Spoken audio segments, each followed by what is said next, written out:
There is a point on the map where two nations almost touch, separated by only a few miles, yet connected by a scar you can see from space.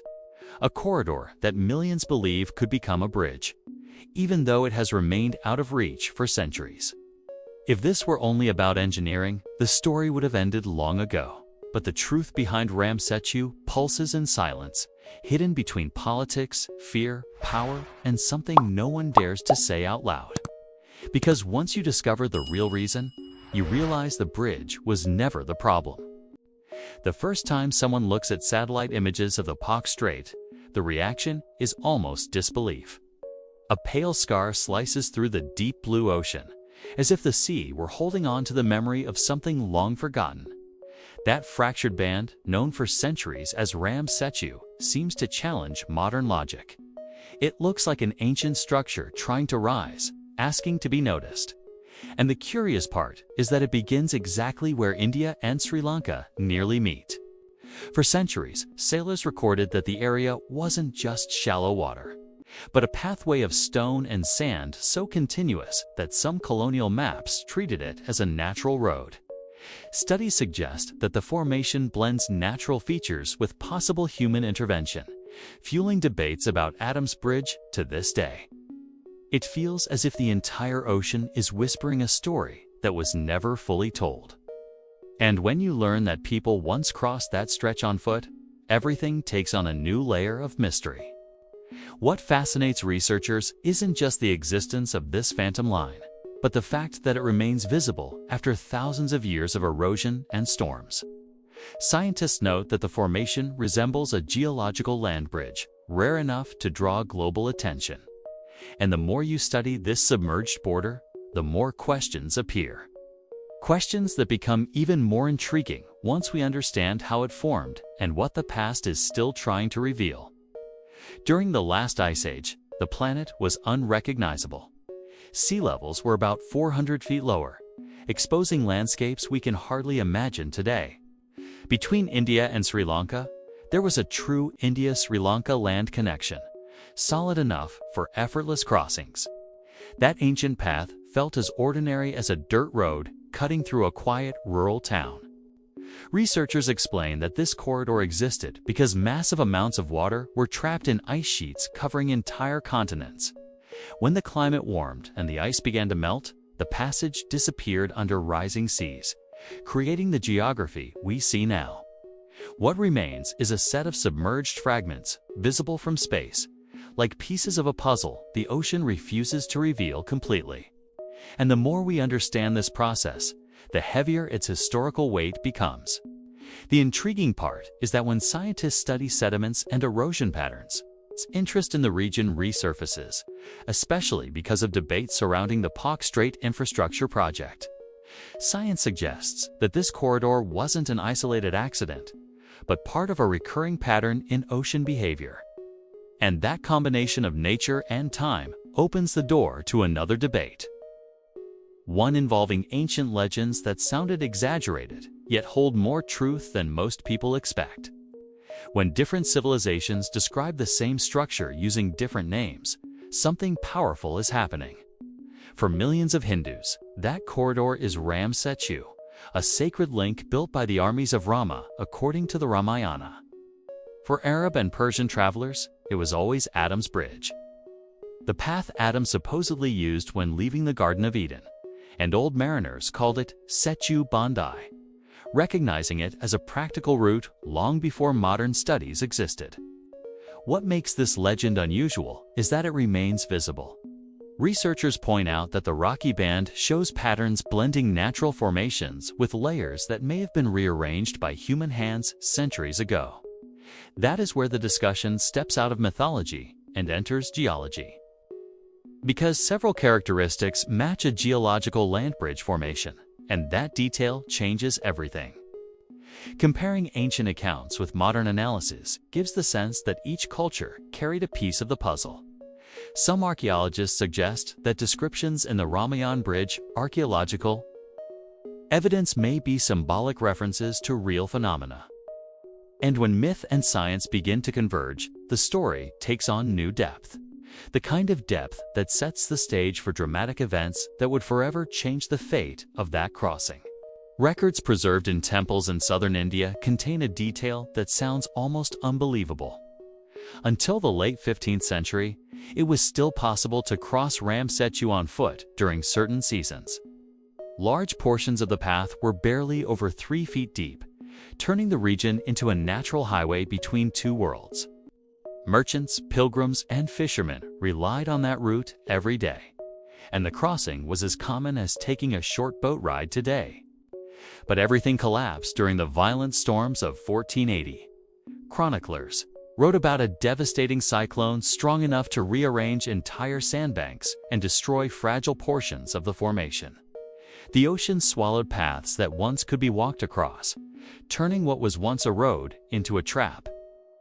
Studies suggest that this event marked the final end of the land crossing and drastically altered regional trade routes that had depended on Adam's Bridge for generations. After that, only small boats could cross the area, and even those struggled with constantly shifting sandbanks. It's almost surreal that a single weather event could redefine centuries of human mobility, and it was this new vulnerability that caught the attention of foreign powers. Interest that would feed the first major colonial dream of controlling the strait. When the British Empire reached South Asia, its engineers were puzzled by that shallow stretch blocking the most efficient maritime routes. As early as 1838, they studied ways to turn the Palk Strait into a navigable passage, imagining that the old Adam's Bridge could be conquered by modern engineering. After all, to them, every natural obstacle was merely a challenge waiting for imperial creativity. But they soon realized they were facing something far more complex than expected. In 1860, they proposed the boldest idea of the time, carving a canal directly through what remained of Ram Setu. It would have been a daring achievement, but also extremely expensive. Severe monsoons, shifting sandbanks, and fragile coral formations made the project unpredictable.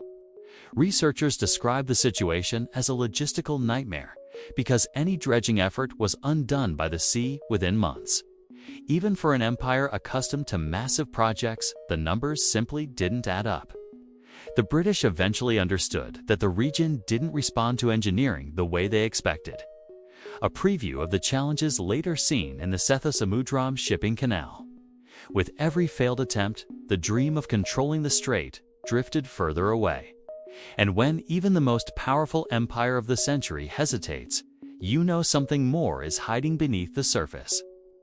Something that would only become clearer when the 21st century tried the same dream again, but on a much larger scale. In the early 2000s, India revisited an old dream, connecting itself to Sri Lanka, not just by sea, but by land. The proposal envisioned a 23-mile megastructure combining highways, railways, tunnels, data cables, and even pipelines.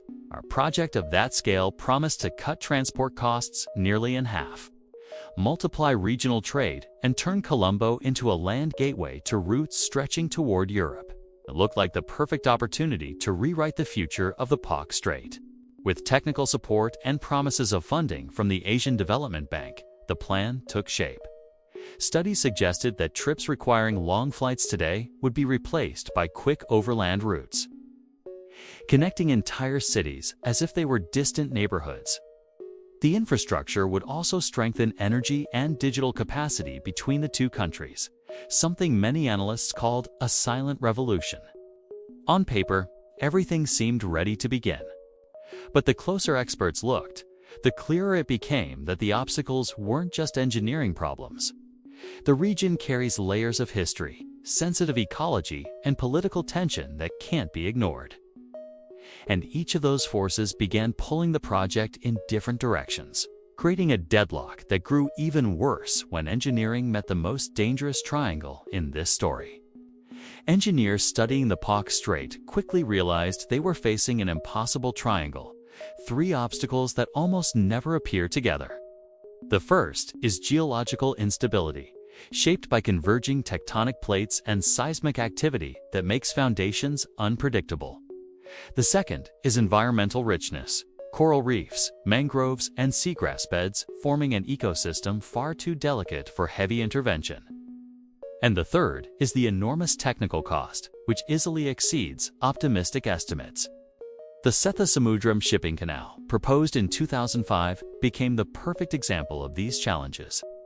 Even with funding, specialists, and studies, sediments returned so quickly that dredging had to be repeated constantly. Researchers warned that the operation caused severe ecological damage, affecting species that rely on the region for reproduction and migration. It was like trying to build a road on a living carpet that rearranges itself. The project was eventually halted, leaving more questions than answers. As these obstacles piled up, a new dimension entered the conversation. India-Sri Lanka geopolitics shaping every technical decision. It became obvious that the challenge wasn't only engineering, but a board filled with competing interests beneath the surface. And it is on that board that the deepest tension between the two countries emerges. When leaders from India and Sri Lanka discuss the region's future, the stakes go far beyond a bridge or a tunnel. In official statements from 2015 and 2025, Sri Lanka made it clear that a physical connection could threaten its autonomy. The country fears social impact, uncontrolled migration, and even cultural erosion that could upset its balance. For many, the project would feel like a one-way road, favoring only one side. India, on the other hand, sees the connection as essential to its regional strategy.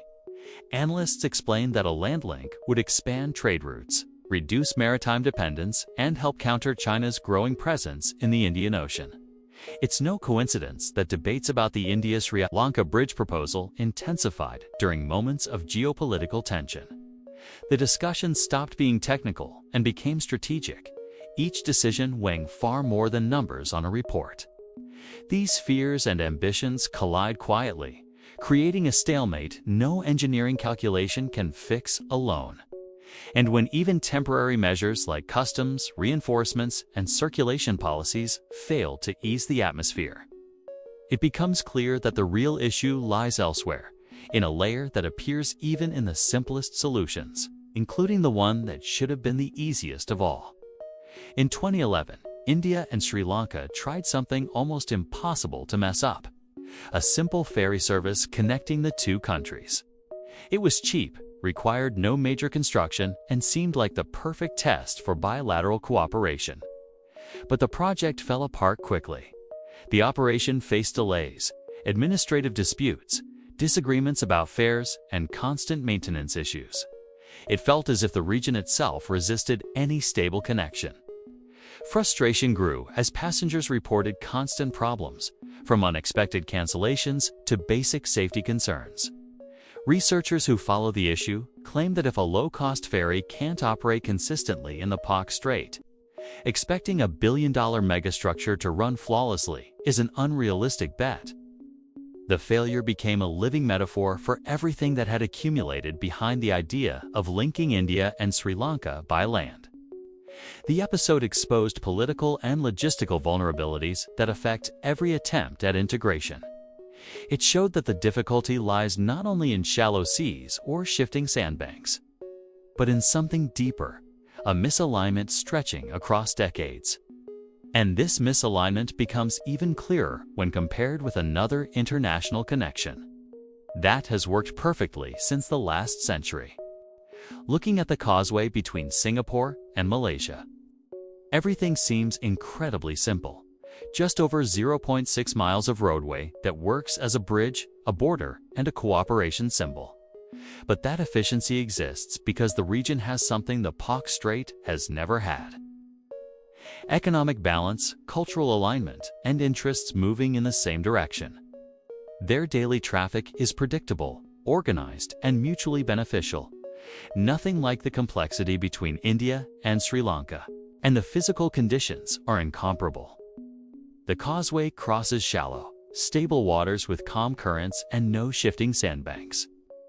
The stretch between India and Sri Lanka spans nearly 23 miles of variable terrain influenced by monsoons, sediments, and protected ecological zones. Researchers highlight that treating these two cases as similar ignores every crucial difference. Even the colonial history of Singapore and Malaysia, paradoxically, helped standardize systems that still complement each other today. The point is that the success of that connection isn't just about engineering, it's about mutual understanding. And that harmony simply doesn't exist in the Palk Strait, especially once geopolitical layers enter the picture. Layers that become even more evident when you look at who truly benefits from keeping the bridge unbuilt. A silent but extremely influential player in the Indian Ocean. When Sri Lanka handed over the port of Hambantota to China for 99 years, the region's geopolitical map changed quietly but dramatically. Analysts noted that any India-Sri Lanka land connection would directly affect Chinese interests. A bridge that boosts Indian overland trade would reduce dependence on sea routes where China already holds strategic advantage. For many, that transformed the Palk Strait into a chessboard with global stakes. China's expansion of the maritime Silk Road placed Sri Lanka in a delicate position. Approving the bridge would strengthen Indian influence, while rejecting it would preserve China's presence. Researchers explain that this unstable balance gives Sri Lanka valuable leverage, although full of risks. China, meanwhile, has no incentive to support a structure that could accelerate trade flows that leave it out. As a result, even technical decisions are filtered through layers of international strategy. This is why discussions about India-Sri Lanka geopolitics make it clear that the bridge was never just an engineering project. It is a contest for influence at the heart of the Indian Ocean, where each choice shapes decades of future relations. And when you combine history, conflict, economic pressure, and global interests, one question becomes inevitable. A question that may explain everything. Who truly benefits from keeping this bridge forever on paper? The core point is simple. The absence of a bridge between India and Sri Lanka was never a technical issue. It has always been a dispute over identity, interests, and power. That truth reshapes how we see the region and reveals the weight of decisions made far from public view. When we look beyond the waves, we realize that some structures don't remain unbuilt because of a lack of capability, but because of what they would represent. And that reflection remains alive even as the ocean hides it all again. Subscribe to the channel and turn on notifications to keep exploring the strategic forces shaping our world.